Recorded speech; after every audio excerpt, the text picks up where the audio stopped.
set. Don't give me no mismatch now. I don't like mismatchy. I'll take it, give it to the crib, but I need my check though. Just listen to what's coming out their mouth, maybe. Because I mean... He gets the people going. So stop selling it to these kids. You changed the diaper? Dezman has lived like 10 lives. 10 lives. This is not even me anymore. Welcome in, everybody. I am Lauren Moses, your favorite dog mom, foodie to the core, UVA former basketball player, as well as all academic team. And we got my brother over here. It's your boy, Dezman Moses, former Kansas City Chief, Green Bay Packer, Tulane Green Wave, Iowa Hawkeye, glasses wearer, fitted cap wearer, Jersey representative. Fit it down to the socks. Yeah, all the way down. Jersey all day. But no, today we have an exciting show for you guys. We're talking a little bit about the drip. You know, that's a huge thing nowadays. Everybody's keeping their fashion. You see what we got on? All 10 toes down. And we're also talking about paternity leave. I feel like that's something that a lot of people... For men. Paternity. That was the point. What else we got to look forward to today? Sports drinks. Real or fake? Don't do them. and then we're mental health. We got to get into some real talk. And that's real. And just, figure out how we deal with certain things when it comes to depression. It's real. And we all deal with different levels of it. But it's something that, as a human, one point or another, you'll probably deal with. But let's not keep on waiting. Let's get right into it. Let's get to the drip, right? Because I feel like coaches on the sidelines, back in the day, before I even got to college, I don't know what your coaches was wearing, but football's a little different. But basketball coaches, they came dressed to the nines, okay? High heel, females, obviously. High heels, dresses, bodycon dresses. Men had their suits on, suited up to the neck. Yeah. And then COVID hit. And everybody got comfortable. And now coaches are wearing sweatpants, their sneakers, their sweatsuits. Before that, whether you were a coach as a profession or in other professions, a lot of people got to go home, put some tops on, Zoom call. They had to go back to work, put some clothes on. The coaches have not gone back to work, nor put the clothes on. What's going on? What do you feel about coaches in suits versus sweatsuits? I think it's fine. Personally, I would do it. How would you rock? I would have done it back in the day as well, because I'm always comfort over anything, right? Okay. I don't think it's that big of a deal. I personally would wear a sweatsuit. But it has to be a set. Don't give me no mismatch now. I don't like mismatchy. Now I'm indifferent because obviously I played 3 sports, baseball, football, basketball. Each of them are different. Baseball, they wear the uniforms. The managers do. Football, they get a little more comfy. They're on the field. It's outside, so you might have to dress for the weather. But basketball coaches, I've been accustomed to watching them get fly, get fresh. I really like the suits, especially in college, because a lot of them are mentoring and showing young black men how to be professionals, how to handle different situations, how to dress the part, do all these little things. Things that I learned as a young man growing up that was important to me, setting yourself apart and setting yourself ahead. The Las Vegas Aces coach, Becky Hammond, the entire coaching staff has red and black sweatsuits. They all look the same. That I like. I could see a little bit of jarring for the screen when it's one person's in a red, one person's in a white, one person's in a gray, like all school colors, obviously. But when they're all in one uniform, I kind of like that. Going back to the whole baseball analogy. Clean, being uniform. All of the coaches together. I like that idea as well. Coach's side, it went from upscale to comfortable. But then behind the cameras, we've seen a lot of people go over and beyond. And I think it's also the style, like fashion is in, right? It's like, what are you wearing? Who are you wearing? Okay. And on TV now, we see these women... They teed up. They dressing like they're going to prom, going to homecoming dances. Like they are not even just what they're wearing, but it's everything. It's the face, it's the hair, big hair, the colorful. I feel like when I was in grad school, actually, that was something that they taught. Keep it proper with your colors, with your patterns. Okay. And now you see a lot of women just showing who they are through their clothes. How do you feel about I guess I don't know, boisterous is the right word, but just being loud about your clothing on television? I'm a little bit biased because sports analysts show I get suited. I like to wear the colors. I like to be flamboyant. I like to put it on and let my character show. But that's part of who I am, for, I guess, sportscasters and young women these days. I feel like they're very turned up. They're very, I wouldn't even say almost overly sexualized. Some of the outfits that I see, I'm like, I'm watching sports. I get it. Maybe the target audience is men, what have you. Maybe producers are men. I don't know. It seems like they're overdressed for sure. And I'm always perplexed by it because a lot of these women were athletes and they should be relaxed. The men up there in, polos, but we're seeing these women have to put the stuff on week in and week out, really, I guess, to fit that mold. But I also think that the over-sexualizing what they're wearing just plays into the whole notion that like, oh, men only want to watch women and talk about sports if they look attractive. Yeah. I don't know, but are women playing into that for the views or for the gig, right? Because producers want you to look a certain way, whether that's straight hair. I've talked about this with my friends all the time, like being on camera, it's like the straighter the hair, the more opportunity, especially for Black women who have froey hair. I've never seen a woman that looks like this get the opportunity. Yeah. So if I truly want it, I may have to conform a little bit, and I don't think it's right. And hopefully we can get back to a space to where us men, we could do something and appreciate something other than the sexualizing version, of women. Just listen to what's coming out their mouth, maybe. Because I this may be off the wall, but I feel even if WNBA uniforms were a little bit different, a little more risque, a little more... The viewings might be different. The ratings might be different. And I feel like it's also about competition sometimes. Sports, pro sports, I would say more because they have more money, is the brands. That's so funny that we wearing Gucci. Yeah. Oh, I'm wearing this. And I think it has become a competition. And then college athletes and high school, not supposed to be getting NIL money right now, but high school and college athletes are. Money affects that. Obviously, sometimes you're not ugly, you're just broke. This or that music edition. So rappers, start with rappers of today. Lil Baby or Lil Durk, because I know how you feel about both of these two. Both rappers. This is tough. I'm going to go with Lil Durk today. And why? Today. Because this is what I've been listening to lately. I've been in a Lil Durk mode, just grind mode. But Baby's close, man. I like Lil Baby. I think, he's authentic. He's doing the things for his community that are important, being a leader, talking about things other than being destructive in the Black community. I really like Lil Baby, really like his message. But I'm going to go with Durk today. First of all, every time you hear a Lil Baby song, you know it's Lil Baby. I think he has a distinctive voice, which is hard to do in such like a populated era of rap, I think. And he just, he gets the people going. I like him because, all of the interviews again, and I see this the background for me. I want to hear, I don't mind you whether you're talking positive, backpack rap, but I want to know there's some truth to what you're saying. And Lil Baby is one of those guys that a lot of people respect. But for me, his music, it just gets me hyped more than Lil Durk does. Lil Durk, I had to sit there and actually listen, like, what is he talking about? Yeah. It's a lot of code, code in there. But if you hip to it, I mean, it's beautiful the way he pieces it together. I'm going to toss one back at you, though, Lo. Skywalker or her. I'm picking her off rip because her is my favorite. Her's my favorite. I'm not sure who that other person is. Sorry to that person. You don't know Skywalker? Skywalker? No. It's okay. But I love her. Her voice is just so melodic. I think that when she pairs up with people, she holds her own, no matter who it is. She can play, I don't know how many instruments, but she had the bass, she had the guitar, she had the piano, she had the sax. Like, she does it all. And so I just really respect her artistry. I'm going to piggyback off of that because she's one of my favorites as well. And something you failed to mention, the songwriting aspect. I mean, she's such a great composer. I think she helped co-write one of our favorite songs. Good Morning, Gorgeous. Mary J. Blige. If you ride with me, you're going to have to listen to that at least once or twice. It's always interesting because, with music, some people write their music, some people don't. We're trying to figure out, who the real artists are. Who has the talent? And I think her is one of those people that really do. And for that, she's one of my favorite. Yeah. Easy.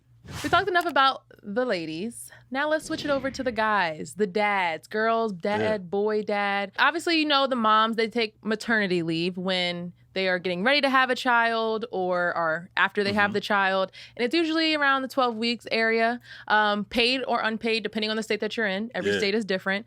But men getting paternity leave, it is similar to the amount of time, 12 weeks, but a lot of times it is unpaid unless you're in about 6 or 7. This is one of those new terms for you young kids, you young generation. Young cats. Back in the day, the dads were just supposed to work. Make sure the check is still coming. Yeah. That's what we need to leave you at, you know? Now they're talking about it, and I think there may be some validity to it, especially as a girl dad, as a father, and a very present one, something I take a lot of pride in. there is something to raising a child. And I think, in the past, we left it up to the moms. The dads kind of went on, but we're seeing a new shape when it comes to parenting. And I'm for it. I think the dad should get that time off to be able to create that bond and form that relationship with their child, is allowing the moms to have their own time. I think it's about reality, like what can be done so that, one, we can still bring food in here. But also, I have a friend, my best friend, she's just had a baby and she's pregnant with her second. And a lot of times there's like these different codes when it comes to fatherhood. It's like, you changed the diaper? Yeah, bro. Like that's my child. And she's always like, why does he get praised for things that I just do? Right. I mean, on the regular, like he does it on the regular too, but like he gets praised from the outside world. Do I want my husband home with me with my child? Yes. Yeah. I would, for him to do the same thing that I'm doing.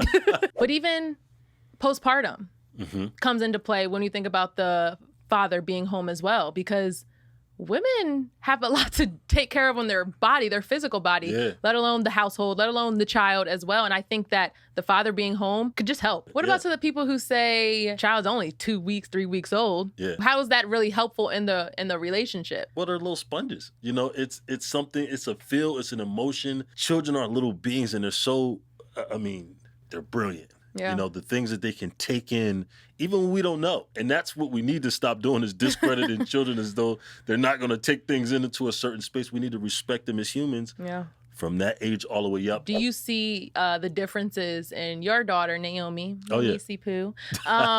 Just like in her character, when she's around you versus when she's around her mom. Yes, 100%. So my daughter's 4.5 years old. Don't forget her half, because she did not play about her half. But she's coming into her own, and because me and her's relationship is it's mature. We have conversations. I ask her, why did you do this? What was your thought? What did you think was going to happen?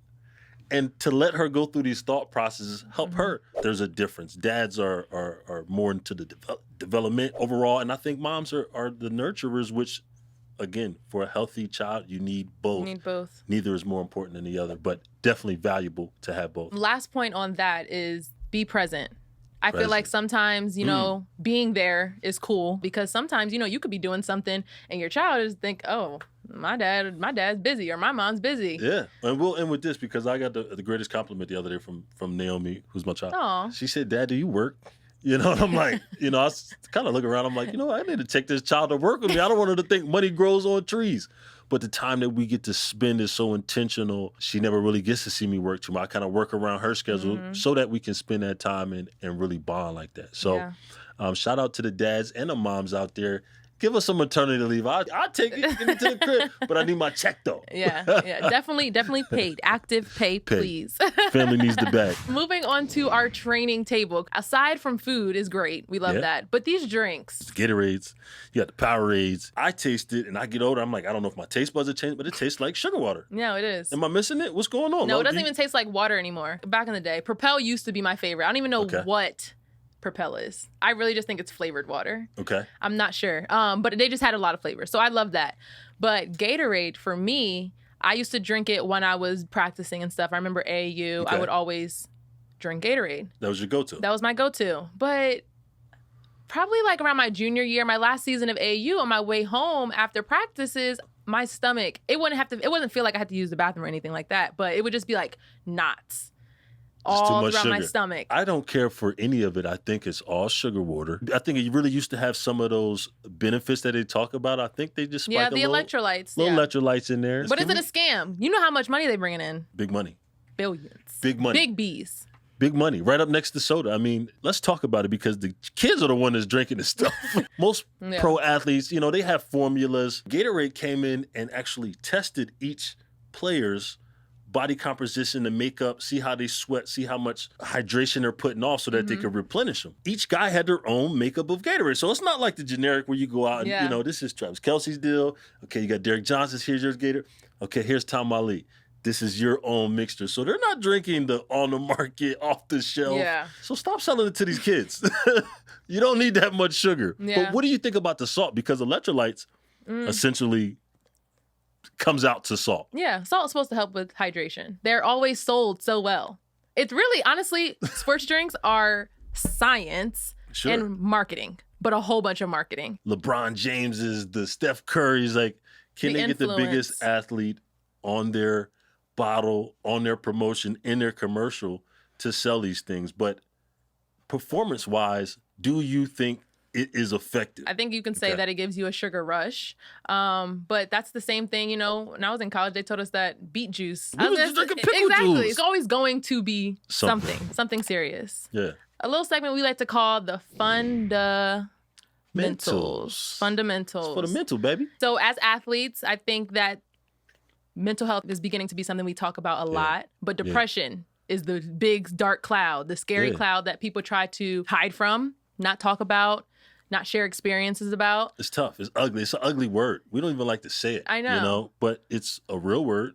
It's something that a lot of people deal with. My first experience with depression was sophomore year of college. Okay. It was during winter. It was during the winter break. And so during winter break, you really just go to the gym. Sure. And you go to your room. Back and forth. Like back and forth. That winter break would just like hit different because our freshman year, they put us up in a hotel. This year I got my own apartment, but I'm not doing anything. Nobody's on campus. And I had just went through a pretty tough breakup. I guess you could call it.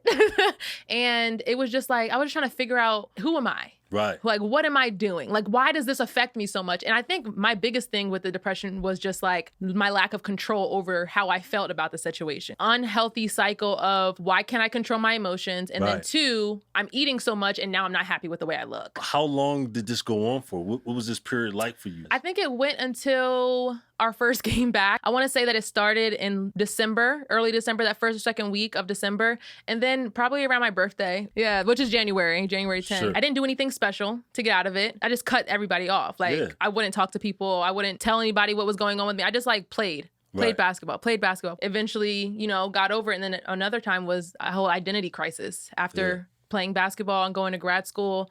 I remember I went to my mentor, Monica McNutt, and I was like, I really don't know if I can do this. It was the first week of grad school at UMD in Maryland. And she was like, girl, yes, you can. Do you know what you just came from? And I was just like, yeah, but this is totally different. Like, I don't even know who I am. When I'm listening and hearing this, and even for myself, recognizing it happens in stages. Some people, for it's yearly, it's seasonally. For some people, it's every few years. Yeah, maybe surrounded by death. Some people deal with it with, you know, change in life. So any and everything can trigger these, depending on who you are. What besides therapy? Obviously, therapy is an answer. But what besides that have you done to work out of this type of space? I think I usually let myself feel it. Like, I just let it go. I'm just like, whatever it is, let me feel it for a little bit. And then I think day by day, I start to do something that excites me, something that gives me happiness, something that brings me joy. It could be the smallest of things. And I think one day at a time, I'm just focusing on doing one thing. And that might sound like a lot. I know a lot of people are like, oh, I can't, you know, I might not be able to get out of bed and things like that. And it's just like, what is one thing you can do in bed? It's like, you got to get creative to really pull yourself out of it. If you're going to do it alone, I don't recommend you do it alone. One day at a time. Think of something positive. I prayed a lot during that time to just like for peace. That's something that I always used to pray about, was just like, just give me peace. And so that's how I've dealt with it. But I know that you yourself went through some identity, I don't want to say crisis, but identity crisis, depression, change. You know, there's two instances which come to mind quickly. One of them, which is when I was transferred from the University of Iowa. So I'm 19 years old, on campus, University of Iowa. I'm in my dorm room, just coming back from suspension. You know, I got a public intox, mind you. I'm young Jersey Dez at this point, so I'm having a good time. Dezman has lived like 10 lives. 10 lives. I just need y'all to know. This is not even me anymore. You know, my coach has called me and he's like, come in the morning, we want to talk. He's like, we want to move you to defensive tackle. So I'm like, I'm the second string linebacker. I'm in rotation, true freshman. I'm killing it, you know. Yeah. And he's like, we want to change your position. 2 weeks go by. I'm like, this is not a good fit. I think I need to reset. Clearly, I've, you know, overstayed my welcome. I'm like, they're trying to move me to fourth string D tackle. I'm the backup DN. I talked to Daddy. You know, it was one of our greatest supporters. And I had this conversation with him. I'm like, look, I think it's time to go. I want to go to the pros. This is what I need to do. You know, I'm crying. It's super emotional. I mean, you're 19 years old. This is your entire future in front of you. And Daddy agrees, you know. So I go into Coach Ferentz. I tell him the story, you know, respect you. Thank you for the opportunity. I mean, I'm so humble. I wake up in the morning, look in the newspaper. Dezman Moses is kicked off University of Iowa's football team. I'm like, whoa, well, that's a change of story, you know? In a jiff, it went from being on this team, big organization, headed to where I want to go, to now being kicked off nationally. They're making me seem like this bad kid. No team in the country would touch me. So at this point, I started to go through that rejection. I couldn't eat with my team. You know, class, everything had changed. No practice. I'm by myself. Things get dark for me. You know, I'm experimenting with marijuana at this point. I never really smoked. I'm not cutting my hair. That's my usually telltale. You don't get the haircut. I'm like, I'm from Jersey. We don't get fresh. It's something wrong. Yeah. You know check on him. It was just a time where I really had to go in and pray. And luckily, I had a great support system to help me work through this and just overcome this hump that I was in. Mm-hmm. But it was very similar to the second instance when I left the NFL and I had to change courses, figure out exactly who I was. Who am I? Who is Dezman Moses? Always been Dezman Moses, the athlete, the football player, the basketball player. You know, he's so good at sports. It's like, all right, sports is over. Now what? But I had to look into the mirror and say, what gifts did God give me that really separates me, that makes me who I am? And I always had a mental gift, always been sharp, all these things. And I'm like, all right, I have to take pride and nurture those things now. Mm-hmm. And it took time, but you know, over a month and a half, I worked my way out of it, especially with some therapy, treatment, some sessions, just talking about some things, digging up some things from my past that were difficult, but definitely important to get done. You know, that was my time. It's a process, but you got to be willing to work at it. Yeah. I think that's number one thing is work at it, because it's like everything else. Yeah. It takes time and it takes energy. It definitely doesn't come easy, but hey, you can make it through it. Yeah. Right. We made it through it, guys. Like it's okay. And you know, you're not alone. You're not alone at all. So. And it's not weird. It's not odd. It's nothing wrong with it. It's like working out. You're taking care of your mental, just like you take care of your body. Do what you can to make yourself better every day. Shout out to everybody that's seeking and actively getting therapy. This is something we're very passionate about, something that we believe in. Me and my sister, we both found this to be super effective in pursuit of happiness and being the best versions of ourselves so we can be the best for the people around us. For sure. And with that being said, thank you so much for tuning in to Moses. Definitely come back for the next show. I'm Lauren. It's your boy, Dezman Moses, and we'll see you next week. I think we're good. We're good to go. Good show. No, I thought you were going to say. She's like, no. Good show, y'all. Holla.